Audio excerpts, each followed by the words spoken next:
За бүгдээ та бүгд одоо хүнс хөдөөжхийн газрын мэргэжилтийн мөнгө тий 9 ингээд хоёр мэргэжилтэн маань одоо энэ нөгөө хүнсний зөрчилтэй тий одоо хүнсний аюулгүй байдал гэдэг чинь тий тэрний одоо хүмүүс шошго одоо энэ хугацаанд байгаа үгүй юу гэсэн ямар хүнсийг одоо давтан дээрээс бодлож авах вэ гэсэн сургалтыг одоо та бүхэн төлөв.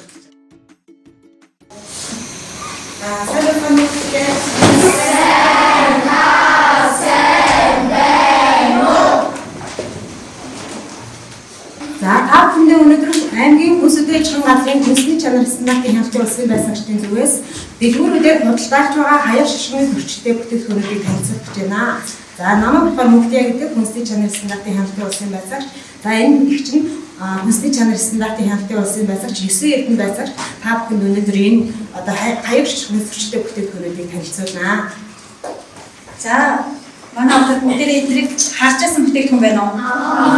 Та авч үзсэн үү? Үзсэн үү? За энэ бүтээгдэхүүнүүд болохоор энэ дээр байгаа бүх бүтээгдэхүүнүүд маань хаяг шашны зөрчилтэй бүтээгдэхүүн гэсэн үг. За жишээлх юм бол энэ бүтээгдэхүүн байна те.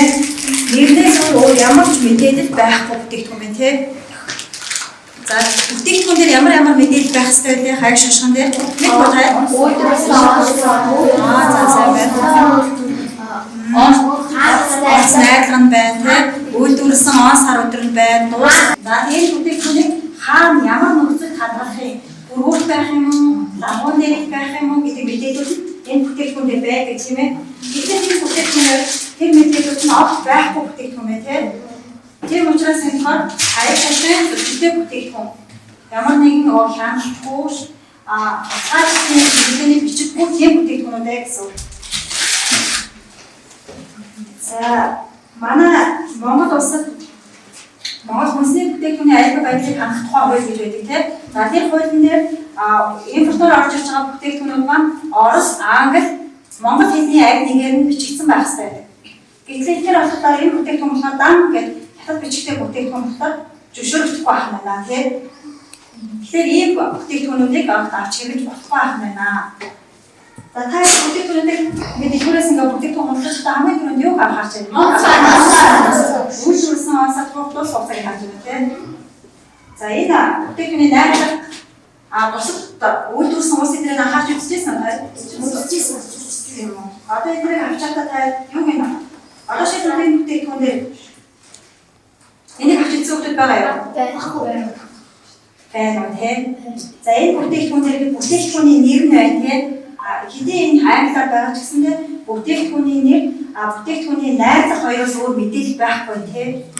Тэгэхээр энэ болохоор бас хаяг шашхын зөрчилтэй бүтээгдэхүүн байна шүү дээ тийм. За танд одоогийн сургуулиас дундын цагаар ч юм уу санаа зовсолгоогаараа ч юм уу тийм дэлгүүр ороод улааны газар ороод юу их хүчтэй авч идэж байна.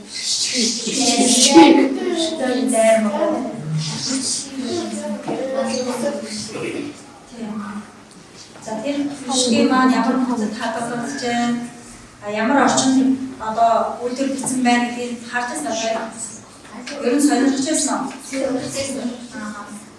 Бүтээгдэхүүн таад маань худалдаж авдаа тий хамгийн түрүүнд одоо үйлдвэрлэсэн онцоор дуус хугацааг нь харж байгаа шүү дээ.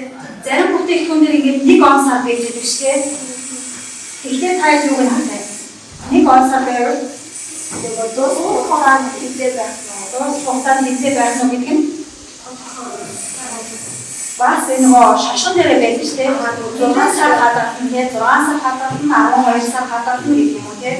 Тэр заавал шашин дээр байдаг. Тэр бас нөгөө бас нэг ганц онцлог жишээ best before гэж байгаа юм байна. Нэг best before гэж жишээ ганцхан онцлог байвал яах вэ? Тэр хугацаанд тэр хүртэх хугацаанд тэрийг ашиглах хэрэглэнэ гэсэн үг. Тэр best before гэж жишээд одоо 24 оны 5 сарын 30 гэсэн байна. Өнөөдөр ингээд 5 сарын 30-ны өдрөөр тэр бүтээгдэхүүний хугацаанд дуусах байна гэсэн үг байхгүй тий. Энэ бас анхаарал хандуулаарай. За тэгээд нөгөө өргөлт байх ёстой бүтээгдэхүүнүүд байдаг тийм. Гэрээтэй бүтээгдэхүүнүүд байна. Тайны одоо өдрийн цагаар авч идэх нөгөө ширхгийн бэлэн бүтээгдэхүүнүүд байна тийм. Химбаб, оромог тийм. Тэгэхээр заавал өргөлт байх ёстой. ил зангаа ингээд агуун дээр тавьж болохгүй байхгүй. Тийм бол энэ бүтээгдэхүүний чанар аюулгүй байсан халахад нөхцөлийг нь зөрчиж байна гэсэн. За тав нэг ээж аав нь дэлгүүрт одоо хоол хүнсний материал авах гэж явган та дэлгүүрт оронгууд хариулт өгөх нэг өгч юм уу те ямар тохиолдол үүсвэ юм.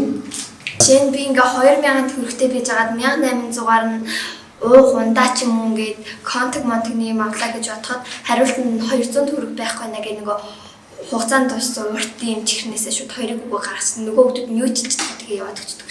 Тэгээд дууднаас нь зарлаад ээл зохио гадар нөгөө ням бахтер нөгөө гадна талын яваад тэгээд амаараа ингээд нөгөө зулгаад штеп. Тэгэхдээ ням бахтер нь зүг таавдаг. Ангид хүнсний байсагч нар орж ирээд ингээд сэрэмжлүүлсэн. Хэдүүлээ цаашдаа ийм бүтээгдэхүүнүүдийг авч идэхгүй байя гэж урайлаарай заа юу. Ням бактери үүсчихсэн дээр нь хаяг шишгний зөрчилтэй хил гайлаар зөвшөөрдөггүй нууцаар буюу хулгайгаар орж ирдэг ийм бүтээгдэхүүнүүд дэлгүүрүүдээр ингээд ширхгээд зардсан байна. Хэдүүлээ үнийг авах болвоо гэж ойлгох хүмүүс урайлаарай заа.